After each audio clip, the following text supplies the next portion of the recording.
This is R.J. Rushdoony, easy chair number 391, August the 13th, 1997. This evening, Douglas Murray, Andrew Sandlin, and I will attempt to answer some of your questions, those at least that we feel competent to answer. Mark Rushdoony is not with us since he is out of town. We have a very interesting question from Richard A. Lewis in Pittsford, New York. Could you talk about the entry of the United States into World War I? Specifically, what was the role of Woodrow Wilson? Did he attempt to undermine peace efforts in 1915 and 1917? I'm not sure we can answer that as precisely as perhaps you would want, but the position of the United States when World War I broke out was one that had more or less prevailed since the time of George Washington. George Washington felt that it was very, very important for us to stay out of the European power politics. Europe was dedicated to the balance of power, which meant that if any nation got too strong, then alliances were formed against it by the other powers in order to overthrow it. This had continued for generations. It had bled Europe. And Washington was very astute in warning against that. Moreover, two subsequent presidents furthered Washington's doctrine. With the Monroe Doctrine, the position was taken that the United States would not allow the European powers to enter into the politics of the Americas, North, South, or Central. They could do this and pit one power against another and introduce the balance of power politics into the Americas and keep them permanently in conflict. Then a third president, one very much neglected in our time, was Polk, P-O-L-K, who furthered this doctrine and applied it specifically to Texas. Texas was an independent republic. It had never been a part of Mexico, contrary to the mythology of our time. It had been a part of the Spanish Empire, one of the departments in it. When the Spanish Empire broke up, the various aspects of that empire in the northern part of Central America and in North America declared their independence and tried to set up separate countries.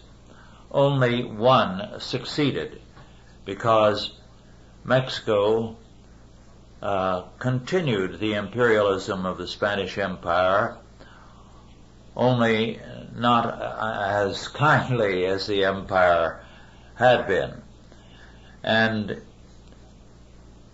the states that refused to go into the Mexican state, it waged war against. The only one that successfully maintained its independence was Texas. And of course, subsequently, Santa Anna sought to conquer it, and the final conclusion was the Mexican War. However, Texas was a small area. it did not have the population nor the financial wherewithal to be an independent country. And Britain immediately loaned vast sums of money to Texas. Now, the British position was that their loans were innocent. The American position was, we don't believe you, but innocent or not, it will make Texas a satellite of London, and this we cannot tolerate.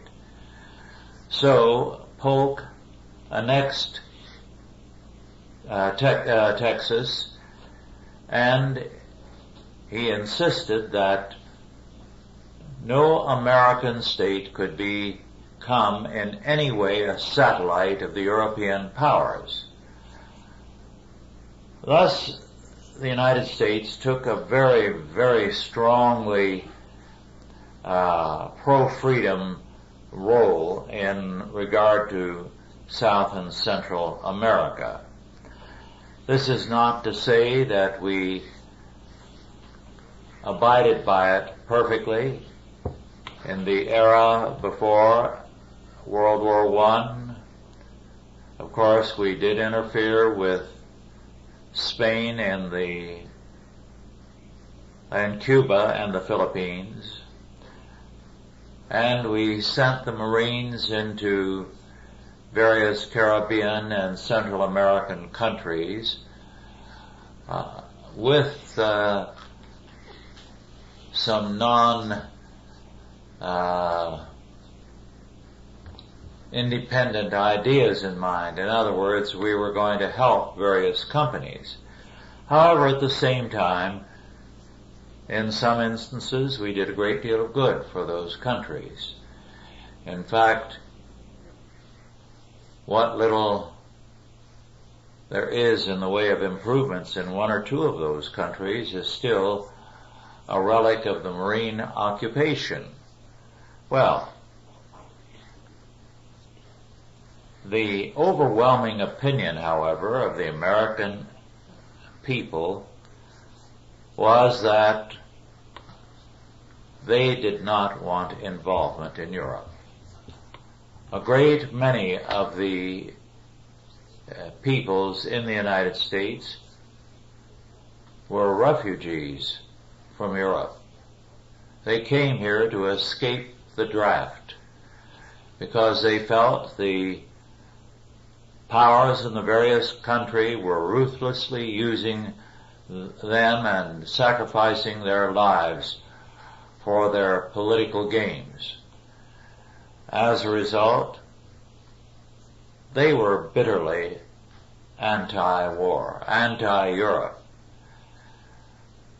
However, the situation was a difficult one because Woodrow Wilson was quite an admirer of Britain and its empire. He was fanatically pro-British. He felt that some kind of working together of Britain and the United States would be the foundation of any future world order. Thus, very quietly, he early on began to work to place us on the side of Britain. There was, to a degree, a shooting war before we entered, and this was true again in 1940 and 41, before Pearl Harbor. One of the things that Wilson did was to take advantage of the foolishness of some of the German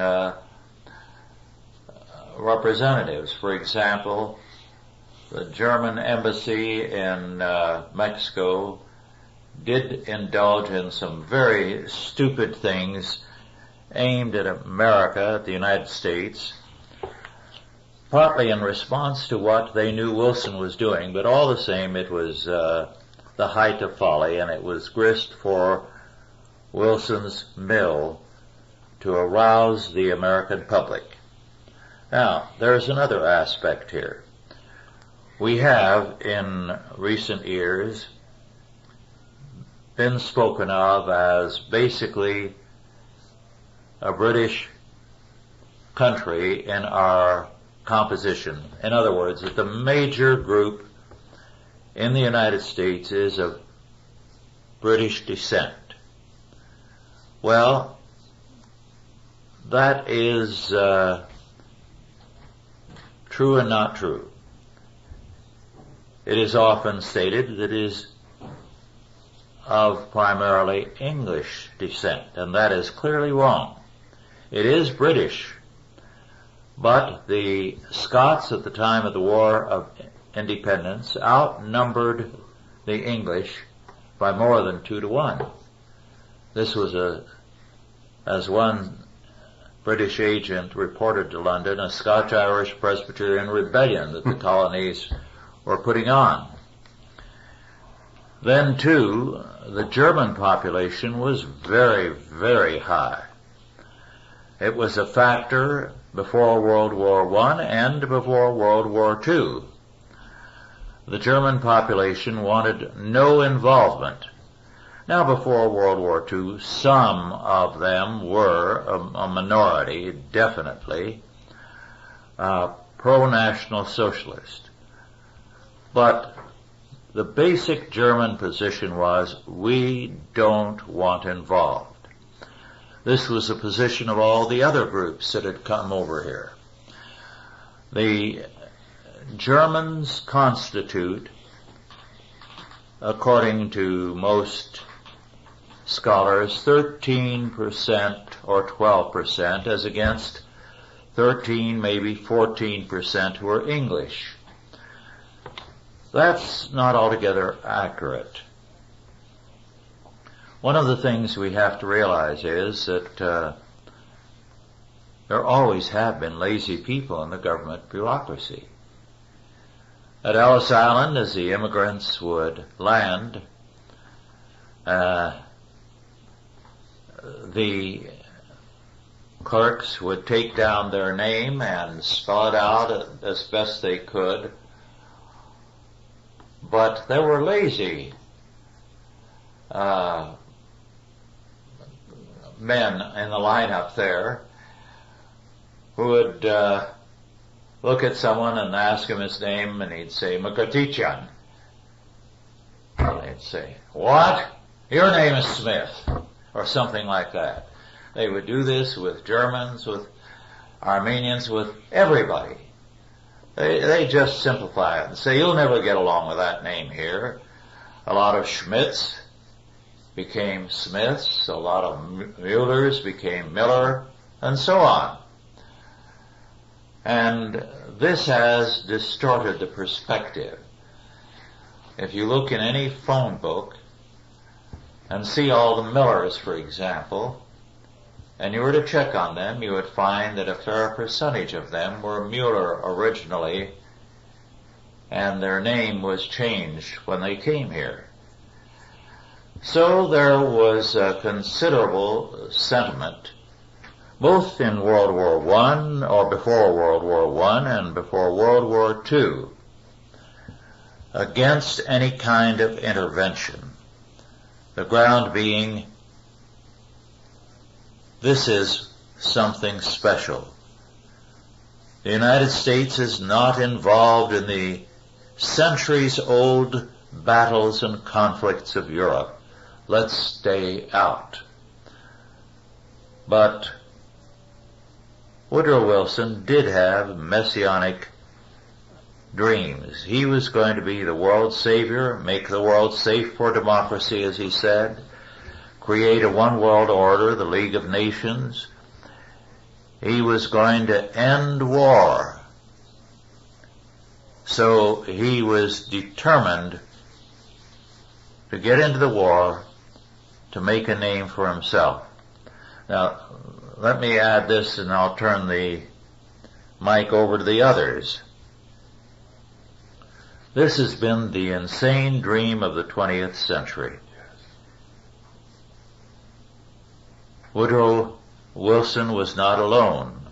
One of his proteges, Franklin Delano Roosevelt, had the same dream. He put us into World War II with the same ideas in mind. Churchill had an agenda also, a personal one. And Stalin had his world agenda, a world Marxist order. And Hitler had his dream of an empire to the east. So we have been the victims of the wild dreams of people in power and great numbers who have been ready to follow them. Douglas, do you want to comment on Mr. Lewis's question? Well, I think another factor has to be taken into consideration around the time of World War I. The British and the French and the Germans and the Americans were beginning to look for oil in the Middle East.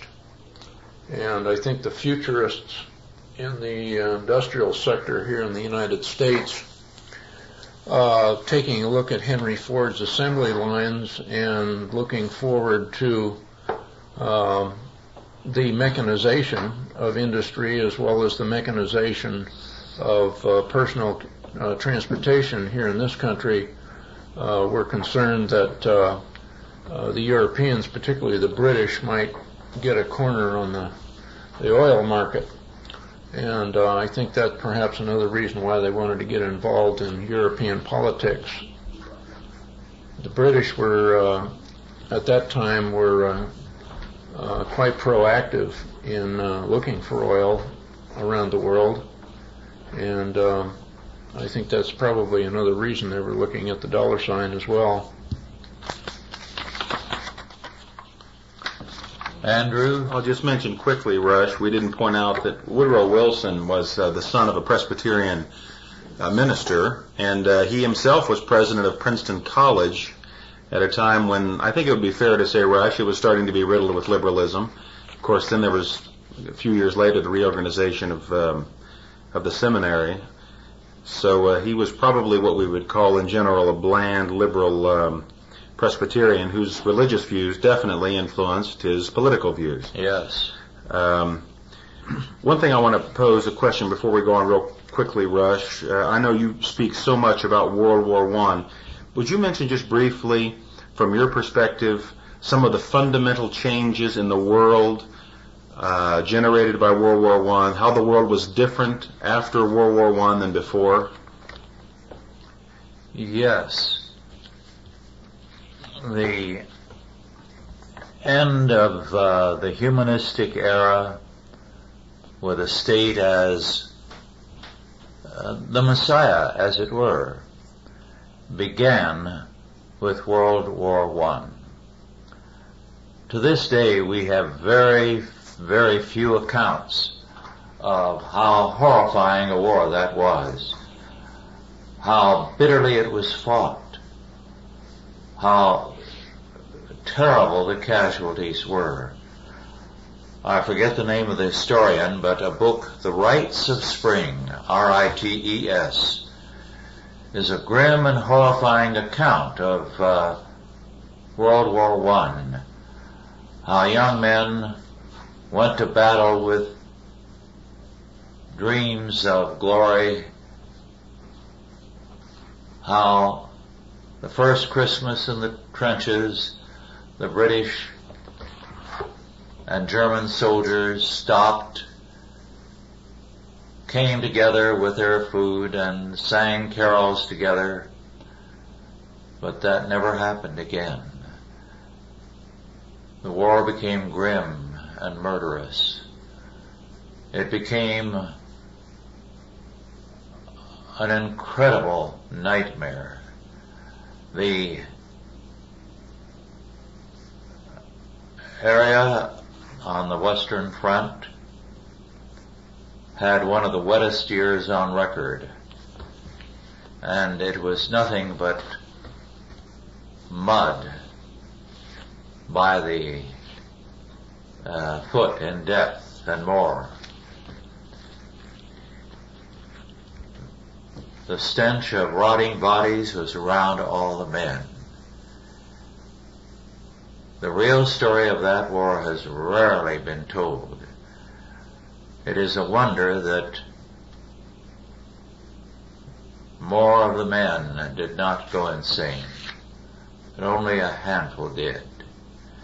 And you must realize these were green kids, farm boys predominantly, from the farms of America. And they were in there only in the latter part of 1917 to 18. We were in it about a year. But the others from 1914 to November the 11th, 1918. Lord Grey of England, when war was declared, looking out across the channel and seeing the lights go off, said, "The lights are going off all over Europe. They shall not be lit again in our time." And he meant the light of civilization, that this was the beginning of the end. We do not realize how much statism has developed since then, because as Lenin recognized, war is a form of revolution. If you want revolution, push the country into wars great and small, and with each war you will expand the powers of the state. And of course this was the goal of some. Well, one of the things that happened was, of course, that at the same time we were undergoing revolutions of another kind. We went into the war in the horse and buggy age. We came out of it with Model T Fords filling the country. We went into it with the airplane hardly more than a new discovery and almost a toy.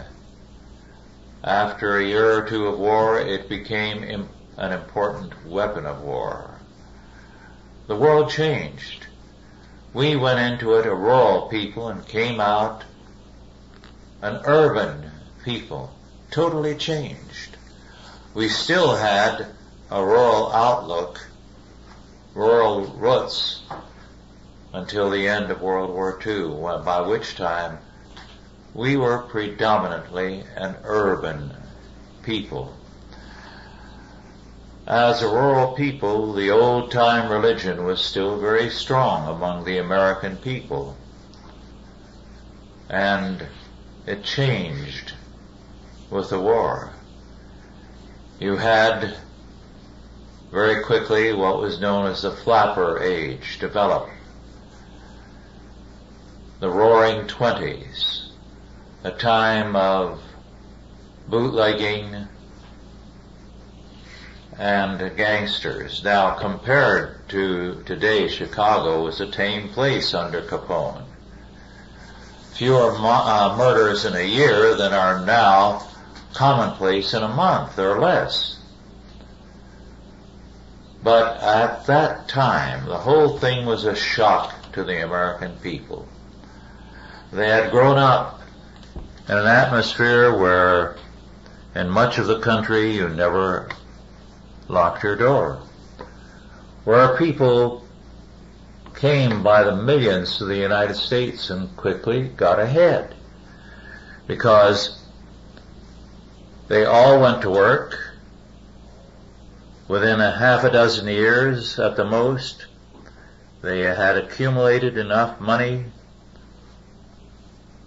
in order to go out and rent a good home or buy a house. There was that constant dream of upward mobility. And the result was that the country had an upbeat, optimistic outlook. It's something that continually amazes me, and I regard it as very important to think that in the 20s and 30s there was this clearly optimistic, clearly exuberant temper among the people. There were no problems that the American people were not going to lick. And those who saw themselves as American were all these immigrants. They fell in love with this country. They saw here opportunities that didn't exist anywhere in Europe. So now we have a deep pessimism. And of course, it's because people have become less and less the masters of their own lives as the state has taken over.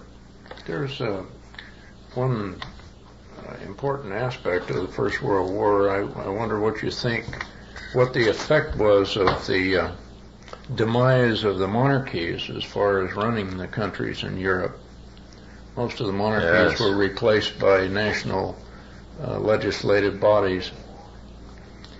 Yes. Think of the empires that were destroyed by World War I. The Ottoman Turkish Empire, which was in Europe and Asia Minor, the Austro-Hungarian Empire, which occupied all of Central Europe and into the Balkans, the German Empire, which included colonies in Africa, the Russian Empire, which included the Baltic states and part of Poland and a great deal else. Alaska. What? Alaska. Well, they sold that earlier, but the thing is, the Russian Empire was quickly reconstituted by the Marxists, but a host of small states now filled Europe. And various parts of those empires are continuing to break up.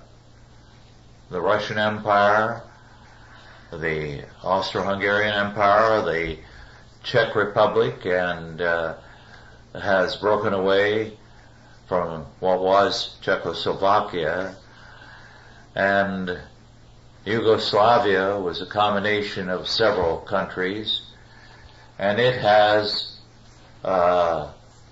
in the past few years divided. There are strong hints of further divisions within Europe as things are breaking up. Russ, let me follow up on that question with a related one. Do you think that in actuality World War I in its consequences was more perhaps staggering, devastating, epical than even World War II was? In a sense, yes. World War II had several very important factors that were new. However, it was in a real sense a continuation of World War I, both in the messianic hopes with regard to the United Nations, very early voiced by Franklin Delano Roosevelt, and yet a counter movement.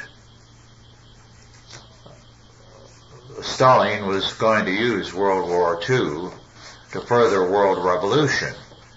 And of course, revolution did occur after the war, and the French and British empires were dismantled. Roosevelt gave a major amount of help to Stalin in that destruction of the imperial system. For better or for worse, his role in the entire matter was a very considerable one. Now, Douglas, you were in Vienna when you were in the Army, weren't you, in Austria? Yes, at the time I was there in the 1950s, early 1950s, Austria was occupied by the four powers, the British, the French, the Americans, and the Russian. And Vienna was similar to Berlin. It was partitioned. And there was an armistice enforced. There was no final peace treaty, which wasn't signed until October 1955. But the British, the French, and the Americans had to wait on the Russians until the Russians were finished looting the eastern part of the country. They stole everything that had any value whatsoever. They left the people in absolute poverty. They left the farmers with nothing more than pitchforks and hand implements. They stole all of the tractors. They stole all of the machinery. They stole all the engines out of the boats on the Danube and just left the hulls. They even stole the metal window frames out of factories, pried them out of the walls of concrete buildings in the eastern part of Austria. So they left the country pretty poor. They even stole the plumbing and the pipes. Exactly. Anything ripped metal. them out of buildings. Yeah. And I heard from someone, one of the security services, that they simply piled all this stuff in a huge staging area outside Moscow and left it to rust. Beautiful lathes and machine tools, and because they had no one with the technical ability to run them. But rather than allow the West to have them, or allow the Austrians to have them, it was booty. It was just as if it was the Mongol hordes that swept over Eastern Europe and stripped it, and that was their booty, which they had to pile up just outside Moscow. And it just went to ruin. Not long after the satellite Russian states in Central Europe were abandoned by the Soviet Empire, someone who was there was describing to me the truly magnificent buildings that had been built, stone structures by the Austro-Hungarian Empire, administrative centers, army centers, and so on, and now just stripped and left in shambles by the Russians. And I was told of one complex, and I don't recall where it was now, I think in Hungary, that if someone from the West went there with enough funds, they would have a complex of building that would provide a magnificent university campus if they would invest enough money to restore those structurally sound buildings to what they were before the Russians gutted them. Well, all of the military bases in Austria were that the Americans built for the American forces stationed there were permanent. They were poured concrete buildings. They had steam heat. Everything was pretty good quality, and all of those buildings were left to the Austrians when the Americans moved out in the latter part of 1955. Most of those buildings became either part of university complexes or were used as government administrative buildings. One can actually say that in a sense World War I is not yet over, because all the damage caused by it has not yet been fully dealt with. Well, the thing that struck me in 1955, I went to Munich, Germany, and virtually all of the apartment buildings, which were located not too far from the rail yards, were destroyed. I mean, block after block after block after block, because it was not a primary target, it was a secondary target.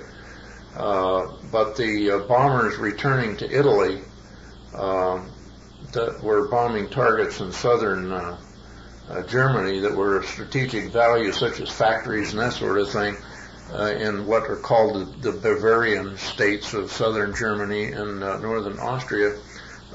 They would drop, if they were unable to drop their bombs because the target was obscured by bad weather, they were told to drop their bombs on the rail yard in Munich, and these guys didn't care. I don't think they even aimed. They just, got somewhere over the area and let them go, and they just wiped out block after block of these apartment buildings. But the thing that struck me, and this is 1955, is that the Germans didn't even bother to determine who owned those buildings or to try to repair them or build them.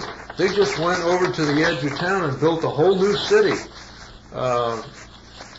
These huge swinging arm type cranes that rise as the building goes up, apparently they invented those.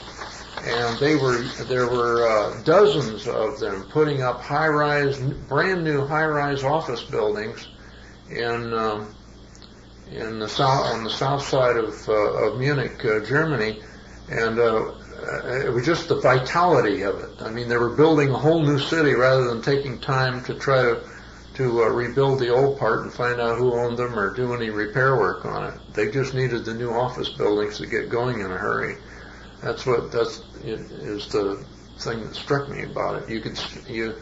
I always used to get a room on the top floor of the Bahnhof Hotel, which was a hotel that was built right over the railroad station, and you could see out across the city. And Munich is a city that has 53 large churches, 9 of them of cathedral size, and you can see architecture that spread all the way from about the 10th century all the way to the present. Huge cathedrals where they could hold multiple gatherings of people, and they're so large that they wouldn't interfere with each other. They could hold weddings, funerals, service simultaneously, and they're just huge. Well, one of the grim things about World War I is how blithely the great powers prepared for it, as though it was going to be a bonanza when it began for their particular goals. I know that my father, when he was in his mid-teens, might have been 16, I believe, at the time, in Armenia, was hired by a couple of 2 or 3 English travelers who were supposedly writing a travel book. He very quickly found out that they represented the Foreign Office, or something connected with that, and were there to see if there were any revolutionary groups among the Armenians they could contact and encourage to stage a revolt at the break of war. Well, they didn't find any, and as my father said, there were only fools and hotheads who were unrealistic enough to believe that they could do anything without any arms to speak of. And he told these men, when he found what their motive was, that what they were doing was heartless and cruel. He said, your government will have no consideration for our people. It's only their objectives and how we can serve them, and if we can be encouraged to stage a revolt and help your purposes when war breaks out, well and good. you will allow us to be butchered without a second thought. And, of course, before too long, the Turks somehow, after the trip was over, learned of the nature of these two men and what they represented. And after that, my father had to go under a number of aliases when early on he added IAN to his name to make it look like all other Armenian names so they wouldn't spot Rushduni as such. And I've forgotten the other aliases. In fact, earlier this year, my brother told me that someone in the family had encountered another alias that he had used because he was a marked man. And this is the way the various countries operated. In some respects, the Austro-Hungarian government precipitated the war, as Laffer pointed out in his book Keepers of the Gate, a book on the Serbs. But the saddest fact is that the peoples in power have learned nothing from World War I and II. They still plan on using people here and there, playing games with them to further their goals. And they can make at one time a good ally and friend out of someone like a dictator of Iraq, and then overnight convert him into a bad person when they decide that he no longer serves their purposes. It's a cruel, heartless, and totally amoral game. Well, the method of warfare in World War I indicated the lack of concern for human life. Trench warfare is a war of attrition, and it was the first large-scale use of chemical agents to kill people. Yes. And the real lack of medical care caused a lot of men to die with gangrene. A lot of men had their hearing destroyed, their eardrums broken from the concussion from the weapons that they were using. And the compared to World War II, where it was more of a strategic war, where they would leapfrog around the enemy and bottle them up rather than just trying to kill off everybody before they advanced ahead on the battlefield. Well, the United States made quite a contribution to Germany before World War I. The German General Staff studied the battle scenes and the histories of the American Civil War. They recognized that a new stage of warfare, which had been in the making, had come into full bloom with that war, as waged by the North. Total war. Now, there were some guerrilla forces in the South that had the same concept, but the North systematically waged total war. Well, total war is waged against not only the army of the other side, but against the civilians. So that modern warfare is planned to hit hard against civilians. If we go into a third world war, what with missiles and all, the major target will be the American civilian population. We haven't been subjected to it before, except, of course, as the South was to some degree under Sherman. So a major step was taken in the strategy of warfare by Germany in World War I. Churchill very quickly picked up the lesson. He waged war, total war, against the German civilian population in both wars.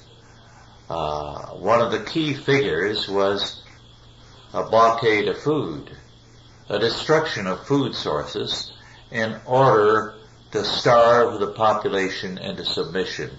And of course, this is why in World War I, Germany, deep in France, and its armies way out in foreign territories, had to surrender.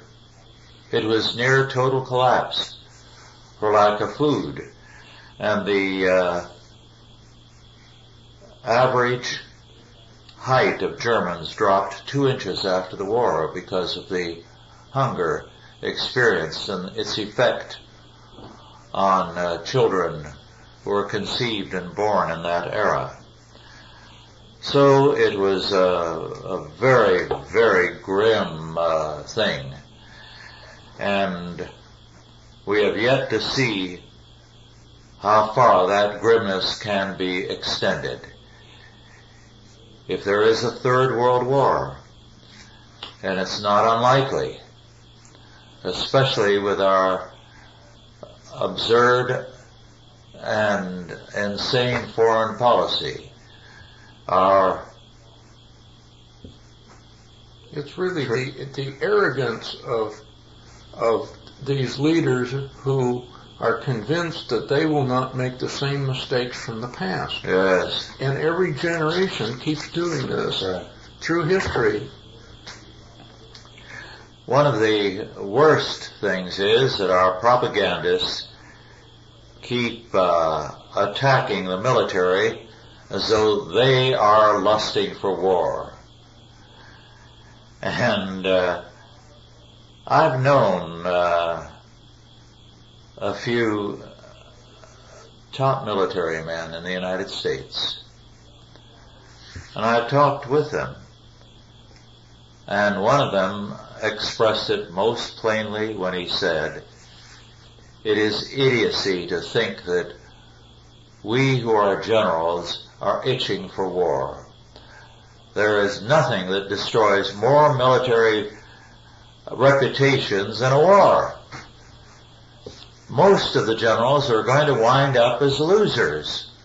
They're going to go down in history in infamy, not always because they were lacking in any character, but simply that's the way the things worked out." So he said, "You'd better believe we generals don't want a war. It's the last thing we want. We prefer to do our duty in peacetime and draw a pension." Sure. Well, they've raised the ante now. The losing side, the leaders of the losing side, are prosecuted as war criminals. Well, you can make a case. Anybody who prosecutes a war is a war criminal. That's right. Because you're going to have to break things and kill people in order to prosecute a war. And that idea of an international tribunal, that's also tends to spring from the Messianic design idea, the world courts and all that sort of thing. Well, with each brush-fire war since World War II, we have seen our freedom diminish, and we have seen the United Nations increase its power, so that there are troops now, American troops and other troops, and what is it, over 60 countries around the world, supposed peacekeepers? Yes. Rush, that reminded me of something I read some time ago. I was reading the book The Social Philosophers by Robert Nisbet, and he was pointing out how that war also tends to destroy the fabric of the family. Yes. That's a very powerful statement. I can't remember all of it, but he was making a powerful point along that line, and I'm sure that's something that we could talk about a long time, but it is something that needs to be observed, I think. Otto Scott is writing a biography of Woodrow Wilson. It's taking him forever to complete it because new material keeps coming out. Papers and documents that were sealed for a long time are rapidly being opened up. So more and more very damaging information is coming out. You wonder how much more there is. A great deal, I'm afraid. Well, this was a very important question because our whole century has been under the shadow of World War I. In fact, some scholars have said the 20th century begins with 1914, and it ended with the downfall of Gorbachev. However, I'm not sure it's ended. I hope they're right. We are still living in terms of that Wilsonian dream. Most of our presidents have had it. The dream is very much alive with Clinton, as it was with Bush and with their predecessors. We have to wonder how they're going to pay for all this. You got troops in 60 countries around the world. The Russians have found out that you can't maintain an army unless you can pay them. They're not going to stick around. Their power is diminished because they are unable to maintain the same military presence. And we've got all of this debt. We're off the gold standard. Our paper money, a dollar today, buys what a nickel would buy in 1969. There is an end to everything. There is an end to every currency when it's inflated. There becomes a point when people will no longer accept that currency as payment because it won't buy anything. And we have continually moved in that direction since the end of World War II, and at some point nobody's going to take dollars in payment for anything anymore. Yes. And we're not, then at that point, we're not going to be able to maintain those troops in those 60 countries.